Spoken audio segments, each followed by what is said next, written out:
Muita gente tem me perguntado esses dias o que a prefeitura pode fazer, o que as pessoas podem fazer para evitar que as suas casas sejam alagadas, porque aqui no Rio de Janeiro, né, a gente teve esses temporais horríveis que acabou inundando um monte de casas, ruas ficaram completamente alagadas. Então, muita gente está me perguntando assim, o que a prefeitura deveria ter feito e não fez, ou o que as pessoas podem fazer nas suas casas para evitar esse tipo de situação. Bom, tem vários fatores para isso acontecer, né? A geografia da cidade do Rio de Janeiro, ela já é um pouco complicada porque o Rio de Janeiro, a cidade do Rio de Janeiro está entre a montanha e o mar. Então toda a chuva, toda a água escorre pelas montanhas, fica concentrada no mesmo lugar. Mas isso não é desculpa, porque hoje em dia nós temos tecnologia, conhecimento, engenharia para poder sanar esse tipo de coisa.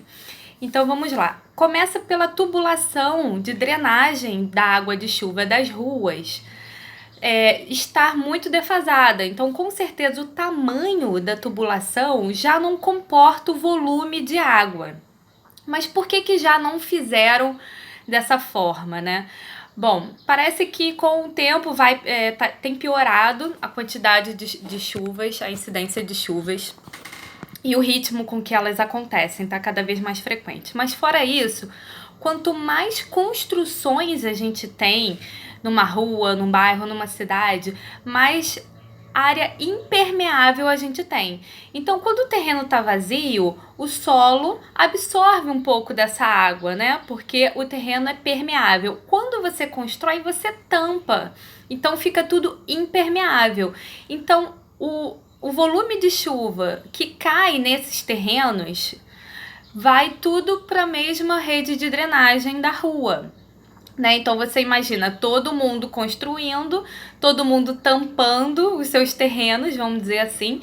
Então a tubulação da prefeitura tem que dar vazão para esse número crescente também de construções que a gente tem.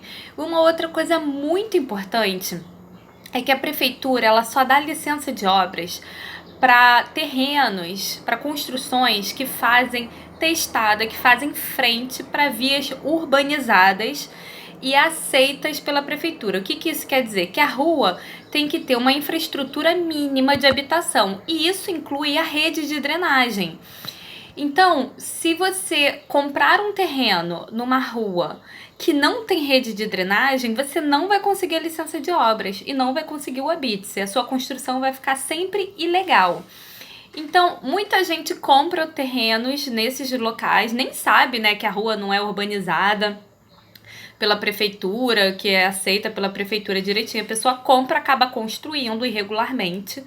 E no futuro, quando a prefeitura for executar essa rede de drenagem, essa urbanização, essa captação da água de chuva, o que vai acontecer? Ela vai precisar subir o nível da rua. Por quê? Porque ela precisa passar todas as tubulações necessárias de infraestrutura. E essas tubulações, elas trabalham com gravidade, tem que ter uma inclinação para a água escoar, né? Então, isso aconteceu muito, por exemplo, na Estrada dos Bandeirantes, na Salvador Allende, alguns lugares de Guaratiba. Então, assim, às vezes a gente passa pela rua e vê que a casa está enterrada, uma casa antiga enterrada lá embaixo. Por quê? Porque a pessoa construiu no nível normal, a prefeitura no futuro executou essa urbanização e subiu o nível da rua. Então isso é pior ainda. Por quê? Porque a casa não consegue jogar a água de chuva que cai nela, não consegue jogar para a rede, porque a rede está mais alta do que a própria casa. Além disso, toda a água que vem da rua acaba entrando na casa, porque a casa está mais baixa. Então, assim, além da infraestrutura da prefeitura estar defasada, além da parte de manutenção que tem que ser feita, não pode jogar lixo, as pessoas também têm que ter consciência de construir, de comprar terrenos que você possa legalizar na prefeitura, porque a prefeitura também, ela avalia locais de risco, avalia essa questão de infraestrutura mínima, legislação para você ficar distante de rios. Então, tudo isso é para preservar a vida das pessoas, a qualidade de vida das pessoas que estão morando ali. Uma outra opção que a gente chama de piscinão, né? Também é chamado tecnicamente de caixa de retardo. Fizeram isso na Praça da Bandeira. É como se você construísse uma garagem, uma piscina subterrânea enorme, para você segurar todo esse volume de água, porque é muita água ao mesmo tempo, então não tem como dar vazão.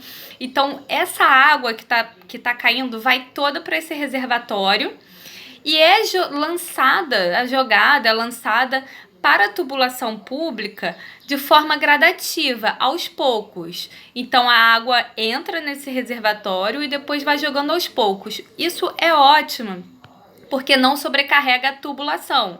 Só que para isso a gente teria que fazer milhares de piscinões pela cidade, né, para conseguir dar conta. Nos pontos críticos, imagina ali na Gávea, né, na Praça Santos Dumont, o Jardim Botânico ficou completamente alagado. O pessoal lá de Guaratiba sofreu muito, Guaratiba, mas lá também tem a questão de não ter a urbanização da rua, não tem rede de drenagem, aí não tem para onde a água ir. Tá? Então, são diversos fatores. Precisa de muito dinheiro, muito investimento em infraestrutura para a gente conseguir sair dessa situação, senão daqui a pouco vai acontecer de novo, não tem jeito.